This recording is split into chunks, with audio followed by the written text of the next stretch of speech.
Bonjour, je suis Éric Bellet, donc je fais suite à votre mail, donc je suis ravi que mon profil enfin, ait attiré votre attention. Donc je vais vous parler un petit peu de moi comme vous me l'avez demandé. Je suis papa de 3 enfants qui sont grands maintenant, ils sont encore pour certains étudiants, l'aîné travaille déjà. Moi dans la vie j'aime beaucoup partager des trucs avec mes copains, j'aime bien aller jouer au tennis avec mes copains en double, on essaie de faire ça tous les week-ends. J'aime bien cuisiner pour mes copains et pour mes enfants.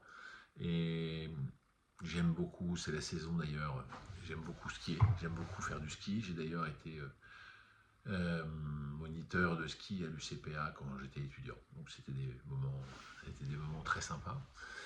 Et on part encore de temps en temps entre copains, moins avec les enfants parce que maintenant ils sont loin.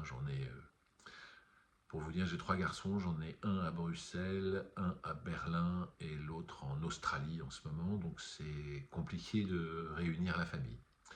Enfin, voilà, moi, ma vie c'est ça, c'est partager avec les autres, faire du sport et profiter de la vie.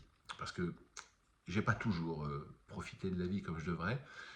Aujourd'hui, je suis comédien, mais j'ai pas été comédien toute ma vie. Je voulais faire ça quand j'étais petit, et puis je n'étais pas dans le milieu, c'était pas. Enfin, mes parents, j'ai jamais vraiment osé l'avouer.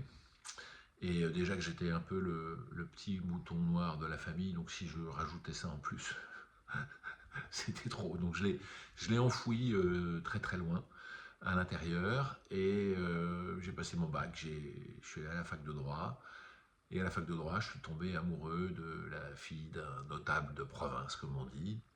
Mais je suis devenu à mon tour un notable de province. J'ai eu des cabinets d'assurance pendant plus de 20 ans avec plein d'emmerdements, de salariés, de clients.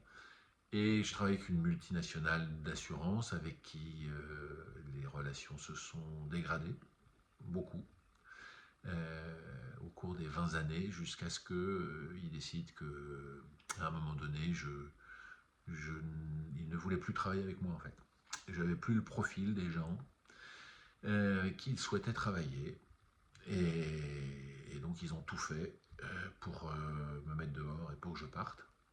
Même si j'étais profession libérale hein, et que j'avais ma propre entreprise, mais ils ne voulaient plus travailler avec moi. Donc ils m'ont pourri la vie pendant 8 mois, au moins 8 mois, jusqu'à ce que je craque.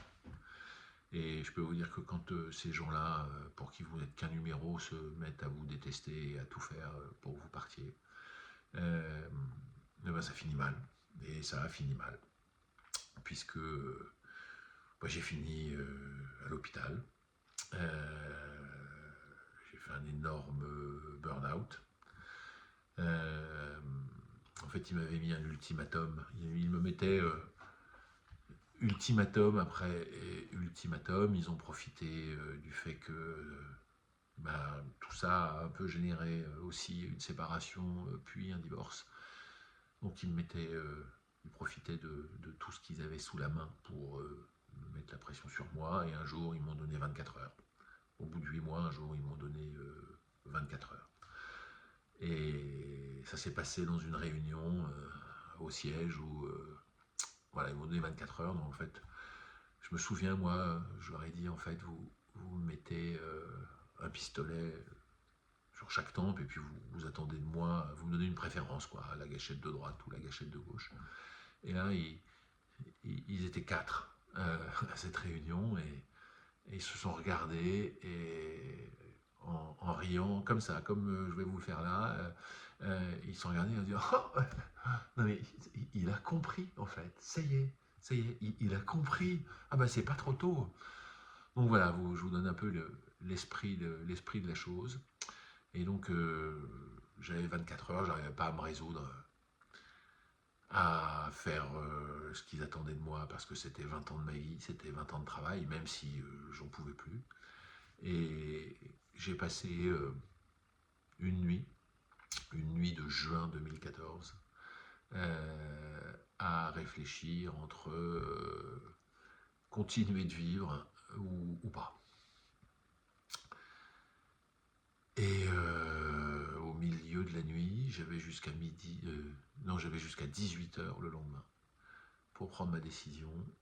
Et vers 3 h du matin, j'ai décidé que j'allais aller... il fallait que je dorme, ça faisait des jours que je dormais plus. J'étais épuisé. Et j'ai décidé d'aller aux urgences pour dormir quelques heures. Et dans ces cas-là, vous savez, il y a toujours un petit destin.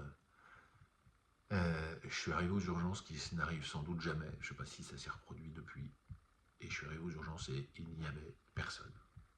J'étais le seul patient. Personne n'attendait. Et donc là, on m'a pris en charge tout de suite. Je pense que j'étais dans un tel état, enfin je le sais parce que je suis resté 1 mois finalement à l'hôpital et j'ai dormi 1 semaine. Et quand je suis arrivé, moi je leur ai dit, voilà, il faut que je sois d'aplomb à midi, donc il faut me réveiller à midi. Et les infirmières m'ont expliqué que cette première nuit-là, ils me shootaient et ça me faisait au début pas grand-chose et je sautais de ma chaise enfin de mon lit des urgences et je leur disais, il faut me réveiller, hein, faut me réveiller à midi parce qu'il faut que j'aille leur péter la gueule, faut que j'aille leur péter la gueule. Voilà, donc ça les a fait bien rire. Maintenant, maintenant ça me fait rire. C'était oui, c'était il y a plus de 10 ans maintenant. Et, voilà, j'ai vendu ma boîte de l'hôpital. Je suis tombé sur un super chef de service dont la spécialité était les conflits et le harcèlement au travail, et il savait que de toute façon que j'avais perdu la partie et que s'il me laissait ressortir, j'allais retourner à la guerre, ce qui était sûrement vrai d'ailleurs. Et ça s'est arrêté comme ça. Donc je vous cache pas que derrière, j'ai passé 1 an ou 2 difficiles. Et là, tout ce qui est remonté, c'est que j'ai eu envie de faire ce que je n'avais pas fait quand j'étais jeune. Donc j'ai décidé de devenir comédien. Donc je pense que vous savez que c'est pas une chose facile. Et donc je m'y suis lancé à corps perdu. Et comme j'ai divorcé entre-temps, j'ai bouffé à peu près tout le capital que j'avais de côté. Je me suis retrouvé au RSA en 2019. Et depuis, je remonte la pente, je commence à travailler régulièrement. Et j'ai à peu près, je crois, jamais été aussi peu riche de ma vie, mais je crois que j'ai jamais été aussi heureux, puisque là, je reviens du Maroc où j'ai décroché mon 2e rôle dans un long métrage. C'est le dernier long métrage de Rachel Lang, où j'incarne un reporter de guerre en Afrique. Donc c'est un film qui sortira au cinéma. Voilà, vous en savez un petit peu plus sur moi. J'espère ne pas avoir été trop long. Et j'espère que je vais pouvoir vous dire à bientôt. Au revoir.